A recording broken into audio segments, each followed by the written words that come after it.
बिस्मिल्लाहिर्रहमानिर्रहीम। प्रोग्राम रोज का एक सवाल फारूक जमील गुज्जर के साथ प्रोग्राम में हाजिर खिदमत हैं। मैं हूं आपका मेजबान जावेद चौधरी। नाज़रीन, किसी भी मुल्क की तरक्की खुशहाली का जो दारोमदार होता है वो उसकी जमहूरियत पर होता है। आप रूस को देख लें, अमेरिका को देख लें, वहां पर सारी सियासी जमातों में जमहूरियत है, जिसकी वजह से वो मुल्क तरक्की पर है। लेकिन हमारे मुल्क में ऐसा नहीं है। आज यही सवाल लेकर हम लोग अपने इस सवाल का जवाब पूछेंगे फारूक जमील गुज्जर साहब से और जानेंगे कि वो इसका जवाब क्या देते हैं। अस्सलाम वालेकुम। जी वालेकुम अस्सलाम। सर जी, पूरे दुनिया में जो है वो जमहूरियत का बहुत ज्यादा रोल है किसी भी सियासी सतह पे। अमेरिका, रूस, चाइना, जापान, जो भी आप मुल्क उठा के दे लें, वहां पर सियासी जमातों में जो है वो जमहूरियत है।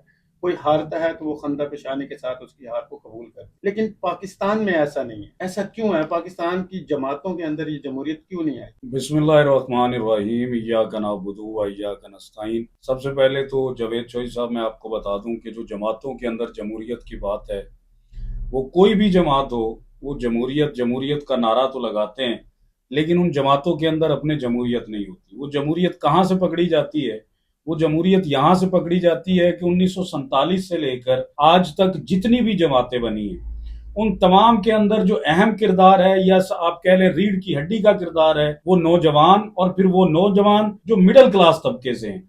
लेकिन जमातों की जब सीट्स की बारी आती है, जब टिकट्स की बारी आती है, या तंजीमी ओहदों की बारी आती है, तो वो मिडिल क्लास जो वर्कर होता है, जो डंडे खाता है, जो मारे खाता है, या समझ लें आपके जो झंडे भी वही उठाता है, नारे जीतने के भी वही लगाता है और हारने के बाद डंडे भी वही खाता है, वो जो वर्कर है, वो आज तक, ये जो ऊपर बैठी है एक एलीट क्लास, जो जमहूरियत के लिए दिन रात लड़ाई लड़ते हैं, दिन रात लड़ाई लड़ते हैं कि जी पाकिस्तान के अंदर जमहूरियत बहुत जरूरी है, लेकिन अपनी जमात के अंदर वो जमहूरियत इनको नजर नहीं आती। वो मिडिल क्लास वर्कर नजर नहीं आता। एक इन्होंने अपना दायरा बनाया हुआ है जागीरदार लॉबी ने, और उस लॉबी के अंदर जो पास होगा वो ही आगे तक जा सकता है अपने लीडर के पास। जो उस लॉबी से बाहर रह गया, जो उस लॉबी को पसंद नहीं है, जो लॉबी नहीं चाहती कि ये बंदा आगे आए, वो हम में से होगा, वो हमारे मिडिल क्लास तबके में से होगा, वो इसको ये ऊपर नहीं आने देंगे। और उसके बरकस ही मैं लड़ाई लड़ रहा हूं कि आम जो मिडिल क्लास वर्कर्स हैं, जो आम क्लास से ताल्लुक रखते हैं, जो नजरिए से ताल्लुक रखते हैं, वो कम अज कम पाकिस्तान तहरीक इंसाफ में एक मकाम पर आ सकें।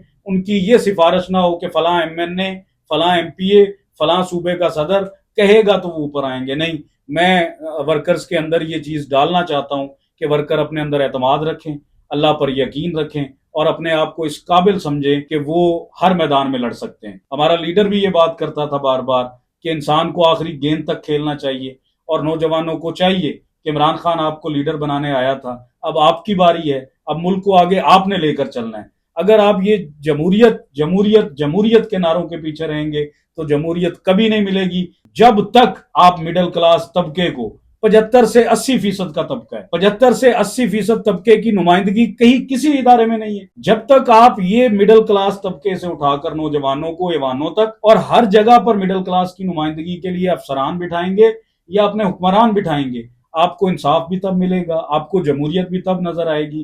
जो तबका आपका इतना बड़ा ज्यादा है, उसकी नुमाइंदगी कहीं पर नहीं है, तो कैसे आप जमहूरियत ला सकते हैं? लेकिन एक चीज और है कि यहाँ पर जितनी भी सियासी जमातें हैं ना, जो उनका एक पुराना वर्कर होता है या एक पुराना उनका रहनुमा होता है, वो उसको ज्यादा प्रायोरिटी देते हैं कि उसका माइंडसेट उस सियासत को समझ रहा होता है।